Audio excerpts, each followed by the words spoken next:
What's up, everybody? What's up? All good? Right. Another successful event. What are your overall thoughts? I thought it was great. We kicked off really awesomely. I think we had, five finishes tonight? And then it kind of dipped a little bit, but Clay Colling and Alex Martinez obviously showed up and, ended the night on a high note. So all in all, it was great. It was a good night. Who did you have winning the main event? I thought Clay did enough in the first two rounds to win that fight. Excuse me. The second round could have gone, either way. I think because of Clay. In my opinion, Clay was winning that round, dropped him, but then with the minute and a half, I think Alex was able to reverse him. When they were on the ground, and then, honestly, I thought that was done. I don't know how Clay survived that because that choke looked deep, and so I thought it was done. But Clay ended up, weathering the storm and fought through it. And so, listen, we knew the fight was that close; it could have gone either way. So, but yeah, I thought Clay did enough to win the fight. That being said, it was a close fight anyway. So, Is there a performance on the card that really stuck out to you?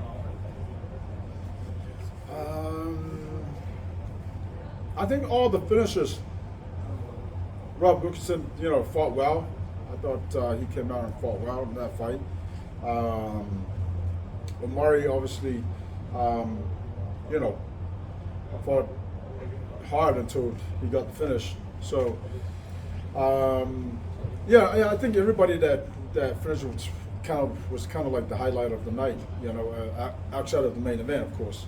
I was happy. All in all, I was happy with what everybody did tonight. Josh Silveira had a very good PFL debut. Came out. I just want your thoughts on his performance. Who's this? Josh Silveira. Oh yeah, yeah. No, there's another one. He was able to finish his opponent. Unfortunately for Josh, because he wasn't able to do the first fight due to injuries and whatnot. So he doesn't make the playoffs. But I think number 5 and probably Josh will end up being an alternate.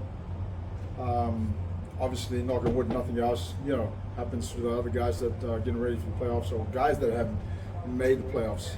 But that's the thing about our sport, that anything can happen, you know what I mean? So, but no, I was very impressed because he kind of showed more of a complete game this time round than when I saw him in the Challenger Series. So, it was good to see. I wanted to ask about Corey Hendricks. He didn't get a fight. What was the decision to leave him off of this card? Well, because Pesta, we actually thought, it came down to the wire. We thought Pesta wasn't going to be cleared, but Saturday we get a phone call from the commission, or should I say, Jim got a phone call from the commission saying that if he's able to get his medicals in, they're willing to clear him to fight, and so that's. But that's the tough part about being an alternate for the season is that, what happened, he was able to come in there, win a fight, and then he was off again because Pesta was cleared. And it couldn't be, it could have been anybody, you know what I mean, in that light heavyweight division. But yeah, it's unfortunate that he's in that spot.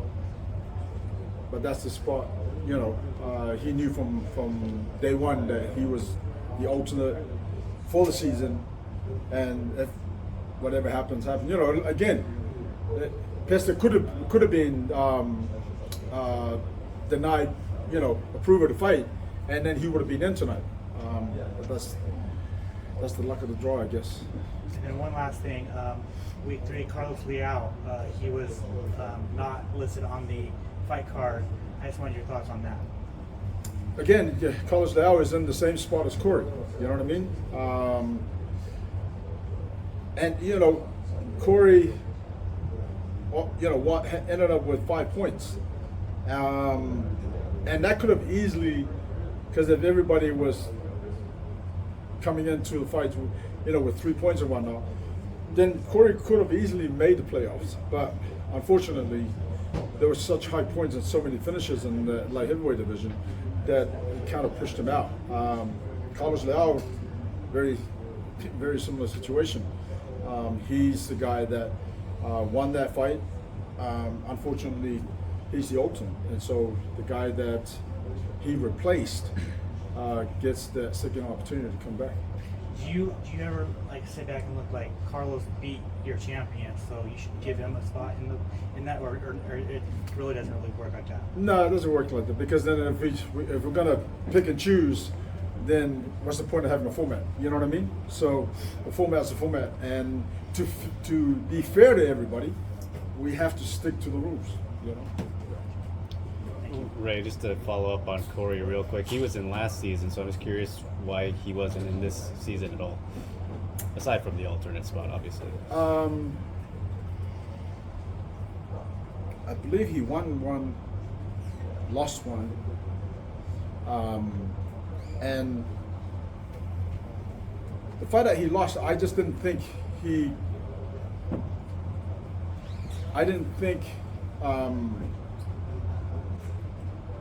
was ready to be in the season again, the way he lost. And, like everybody's tough when you get in there. But because of the way the format is set out, everybody's they're in there, they're hungry, they're trying to fight for that spot, you know what I mean? And so I just felt that he didn't have that hunger. And I could be wrong, but I didn't feel like he had that hunger in that fight itself, and so he ended up losing on the decision. So what I wanted to do was originally what I wanted to do was probably let him go, get some wins, and come back. But then we ended up, I think we kind of took a little bit longer to. So I ended up, giving him the alternate spot, and and he took it. And you guys are getting ready to go international for the playoffs. So how exciting is that for you? And what are you looking? Man, I'm super excited about that. I can't wait. So obviously, I'm sure you guys know the first playoffs is in New York, and then Cardiff, Wales is the second, and London, England is the third. So it's really pleasing, when these things happen, because it just means that the PFL has continued to grow. And I think we're in about 160 countries around the world. And so when we continue to expand like that, and I think Pete touched on one of the interviews where we're looking to do PFL Europe as well next year. So, there's a lot of things that's in the works, and it's positive. Any ideas for the championship you can share with us yet? It's still in the works. It's getting close. So, it's in the works. All right. That's all I can say about it right now. Ray, we were calling Jeremy Stephens versus Clay Collard the PFL Fight of the Year. Now we're calling Clay Collard versus Alex Martinez the PFL Fight of the Year. So, in your opinion, sitting here in June, which one is the PFL Fight of the Year? I probably have to go with Stephens and Clay.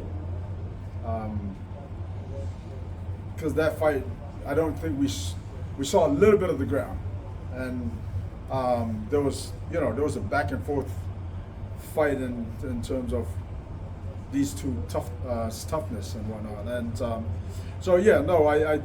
but I mean, it's close, right. It's really close. Right. How'd you like being in Atlanta? I mean, I like it. This first week, we kind of got everybody, I think all the staff kind of got caught up with everything they need to be prepared for the show tonight. But I think next week, everybody's going to have a little bit of time to maybe go out and explore some things. And I got to go check out this,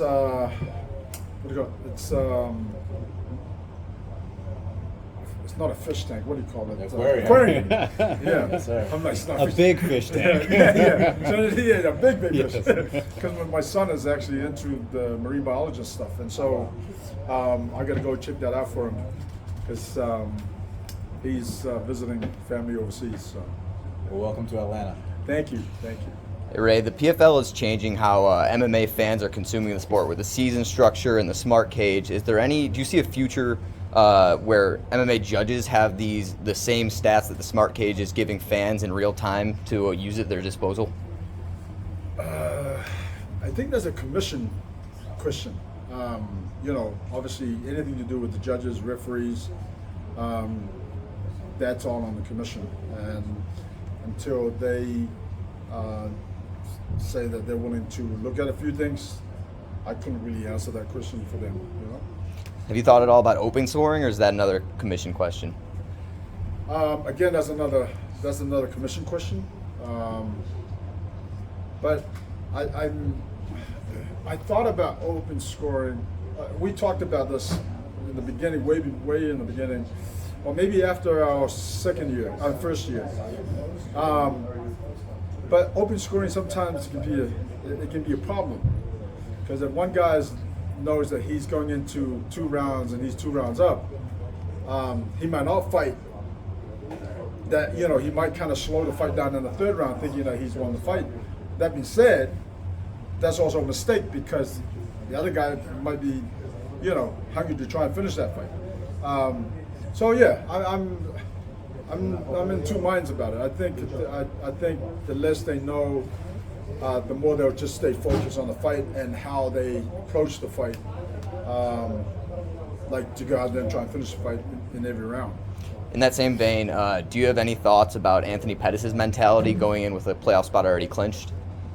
I think Anthony, he's a fighter, you know what I mean? And at the end of the day, I think he's not gonna risk getting hurt or getting, submitted or getting knocked out by taking it easy. So I think, even though he kind of knows that he's there, I still think he's gonna come out and try and win the fight and try and finish the fight. Thank you. That's just the kind of fighter I think he is. Thank Three you. more questions. The boss has spoken. And that'll be it. Obviously, you guys, after 2 more weeks here in Atlanta, you guys, New York, Wales, and London, like you said. Is there one you're looking more forward to than the others? I'm always looking forward to the playoffs, because that's when you know who's going to make the finals. You know what I mean? So, and the fact that it's a cherry on top, the fact that it's actually in London and Wales, I think that's going to be exciting, because one, it's you can truly say that PFL is international, it's a global brand, if you will, and I've never been to Wales, so that's going to be exciting. So I'm looking forward to all the playoffs. Of course, the first one's in New York, so. And then, given the markets you guys are expanding into, and you said maybe there's a European division next year, are there other markets? Obviously you guys are probably working on things. Are there other markets you're looking to get into? Yes, absolutely. Obviously, I'm talking to people in Japan. So Asia is a big market for the sport. We've had some things go back and forth with Africa and whatnot.